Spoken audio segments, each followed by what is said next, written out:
마태복음 17장 9절에서 13절입니다. 예수님이 변화산에서 내려오시면서 제자들에게 이렇게 명령하십니다. 인자가 죽은 자 가운데서 살아나기 전에는 본 것을 아무에게도 말하지 말라고 하십니다. 앞에 변화산에서 모세와 엘리야 예수님이 대화하신 것, 또 예수님이 빛나게 변화되신 것, 이 일을 사람들에게 말하지 말라 합니다. 언제까지? 예수님이 죽은 자 가운데서 살아나기 전에는 변화산에서 본 것을 사람들에게 말하지 말라고 합니다. 예, 제자들이 묻습니다. 그러면 왜 서기관들이 엘리야가 먼저 와야 하리라 합니까? 라고 물어요. 예수님이 대답하시는데, 엘리야가 과연 먼저 와서 모든 일을 회복하리라. 엘리야가 이미 왔는데 사람들이 알지 못하고 임의로 대우했다.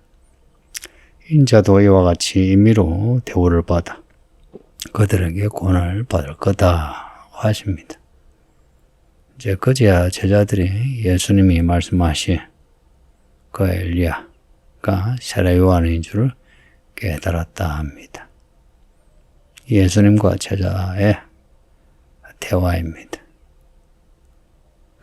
13절에 그제야 제자들이 예수께서 말씀하신 그 사람이 세례 요한인 줄 깨달았다. 자, 이 구절을 생각해 보세요. 예수님이 처음 말씀하시면 무슨 말씀인지 잘 모르다가 계속 대화 중에 예수님이 말씀하시는 그 의미를 깨닫는 모습입니다. 앞에 13장에 그 천국의 비유들도 그렇죠. 처음에 무슨 말씀인지 모르다가 예수님의 설명을 듣거나 예수님께 무슨 말씀입니까? 물어가지고 부연 설명을 들으면서 깨닫게 됩니다. 무리와 제자의 다른 점은 제자는 말씀을 끝까지 쫓아갑니다. 그냥 듣고 돌아가는 사람이 아니고 여러분은 교회 성도들이죠. 교회 그리스도의 몸의 지체라 하고요. 그 성도란 말, 그리스도의 지체란 말은 무리나 대중, 군중을 말하지 않습니다. 익명의 사람이 아니고 예수님이 우리 한 사람 한 사람을 아시고 그리스도의 몸으로 삼으신 우리 한 사람 한 사람의 이름을 다 아시고 하나님의 가족으로 삼으신 겁니다. 그러니 교회 안에서 무리나 군중이 되지 마세요. 말씀을 잘 듣고 깨달아 그 말씀대로 살려고 하세요. 말씀대로 살려고 하면 예수님이 뭐라 시키는 일들이 있습니다. 앞에 야고보, 요한, 베드로 예수님이 변화산에 데리고 가시죠. 사랑하시는 제자들은 예수님이 같이 가자 그러십니다. 그리고 같이 가서는 예수님이 희한한 거 보게 하시고 또 그것을 잘 깨닫지 못하던 예수님은 그 말씀을 가르쳐 주십니다. 인자가 죽은 자 가운데서 살아나기 전에는 본 것을 아무에게도 말하지 말라. 이 또한 제자들을 가르치시는 말씀이에요. 죽은 자 가운데서 살아난다. 예수님이 나중에 죽으시고 부활하시는 거죠. 앞에 16장에서 베드로에게 제자들에게 하신 말씀이 있죠. 예루살렘에 올라가서 장로들에게 고난을 받아서 죽는다고 3일 만에 다시 살아난다고. 그때 베드로는 예수님 그러지 마소서 하고 예수님께 성질을 냈어요. 예수님이 다시 인자가 죽은 자 가운데서 살아나기 전에는 하면서 자신의 죽음을 말씀합니다. 그리고 앞에 변화산에서도 누가복음 9장을 보면 변화산에서 모세와 엘리야가 나눈 대화의 내용도 예루살렘에서 십자가에 못 박혀 죽는 내용입니다. 예수님이 죽으시고 부활하신다. 이걸 반복해서 말씀하시는 거예요. 다시 살아나기 전에는 본 것을 사람들에게 말하지 말라 하십니다. 변화산의 그 모습은 정말 희한한 모습이죠. 내가 모세를 보았다. 엘리야를 보았다. 예수님이 천사같이 변했다. 얼마나 자랑하고 싶겠습니까? 그런데 말하지 말라 합니다.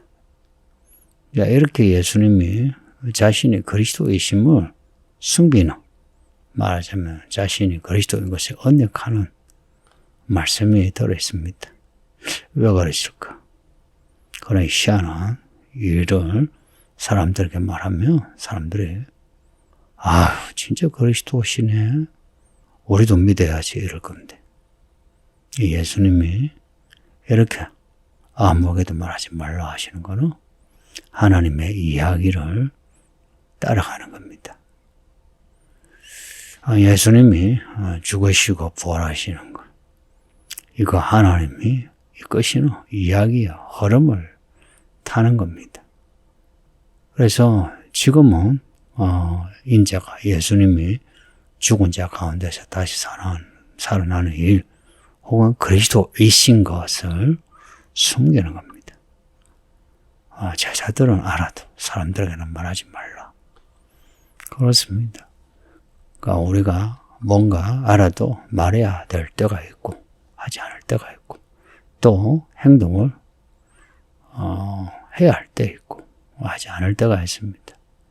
제자는 그 타이밍을 예수님에게서 배우는 겁니다. 그래서 나중에 예수님이 부활하신 후에는 제자들에게 이제 가서 사람들을 제자 삼으라 라고 하십니다. 말하자면 예수님의 죽음과 부활을 전하라고 합니다. 예수님은 그 자신이 이런 하나님의 때를 따라 말씀하시고 행동하셨어요. 제자들에게도 그것을 가르쳐 주시는 겁니다. 10절에 제자들이 질문했어요. 근데 어찌하여 왜 서기관들이 엘리야가 먼저 와야 하리라 하나이까? 9절의 말씀을 보면 예수님이 자신이 그리스도이심을 간접적으로 지금 확인해 주시는 겁니다.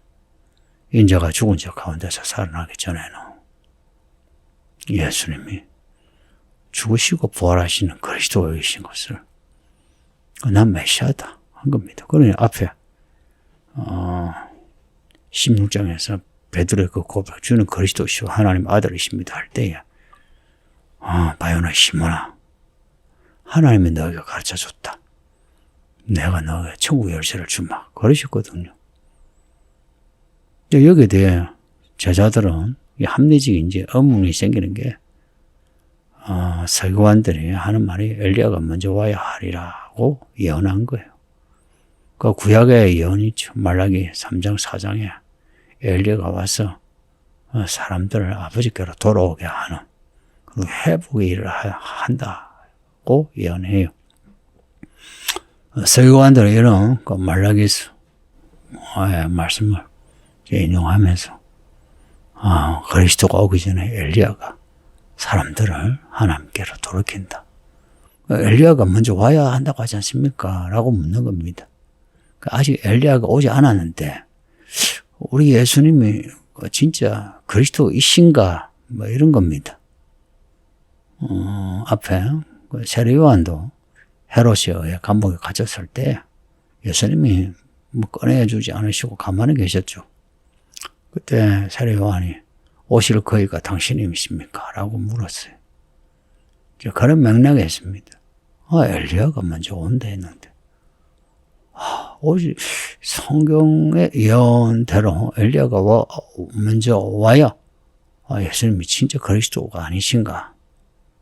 16장에서는 신앙 고백을 잘했다가 10절에서 또다시 의문을 제기합니다. 우리의 믿음이 그런 것 같지 않습니까? 오늘 미션입니다 했다가 그 다음날 정말 하나님 살아계신가 하고 의심하고 그래서 믿음으로 사는 거 겁을 내죠. 11절에 예수님이 대답하시기를 엘리야가 과연 먼저 와서 모든 일을 회복한다. 그래 맞다. 12절에 그 엘리야가 이미 와서 사람들이 알지 못하고 임의로 대우했다. 임의로 대우했다. 자기들 하고 싶은 대로 세례요한을 대했다는 겁니다. 인자도 이와 같이 그들이 하고 싶은 대로 대하여 해서 고난을 받고 죽는다는 거죠. 그 고난을 받는다는 거 앞에 죽은 자 가운데서 할 때 죽는 거죠. 여기까지 말씀하시니 그제서야 제자들이 예수님이 말씀하신 그 엘리야가 세례요한인 줄 깨달았다 합니다. 제자들이 그래도 많이 발전했죠. 예수님이 이렇게 이미 왔는데 사람들이 임의로 대우해서 죽었다. 이와 같이 나도 그렇게 고난을 받고 죽는다 하는 말씀을 듣고는 그 엘리야가 세례요한인 줄 깨달았답니다. 여러분 성경을 읽으면서 얼마나 깨닫나요? 설교를 들으면서 설교하는 그 의미를 얼마나 깨닫나요? 의외로 많은 사람이 성경을 읽어도 성경의 의미는 모른 채 그냥 읽고 설교 듣는 것 같아도 설교의 의미 모른 채 그냥 들어요. 그렇다고 해서 궁금해서 질문하는 것도 아니고 또 질문을 해도 읽고 들은 말씀 생각하고 어느 정도 이해하고 더 깊은 부분을 질문하는 것보다는 듣지 않고 있다가 그냥 질문하는 경우가 많거든요. 성도님들, 저나 여러분들 모두가 예수님에게 좋은 제자 됩시다. 좋은 제자는 예수님의 말씀을 귀담아 듣고 예수님이 하라 하면 하고 하지 말라면 하지 않는 거예요. 이렇게 순종을 하며 그러면 하나님의 경륜, 그러니까 하나님의 타이밍에 따라서 살게 됩니다. 너무 우리가 계산해서 이때가 좋으니 여기가 좋사오니 이렇게 하는 게 좋사오니 이렇게 하지 말고 우리 생각하고 안 맞아도 말씀하시면 말씀대로 삽시다. 세례요한을 죽인 사람들이 예수님을 죽인답니다. 예수님을 죽인 그 사람들이 지금 우리를 죽이지 않겠습니까? 만약 그 사람들이 우리를 잘 대한다면 우리가 예수님의 사람이 아니고 그들의 사람인 거죠. 그러니 세례요한이 임의로 대우받아 죽고 예수님도 임의로 대우받아 죽어 부활하신 것처럼 우리도 죽을 각오하고 삽시다. 그러면 예수님처럼 부활합니다. 할렐루야. 아버지 하나님 감사합니다.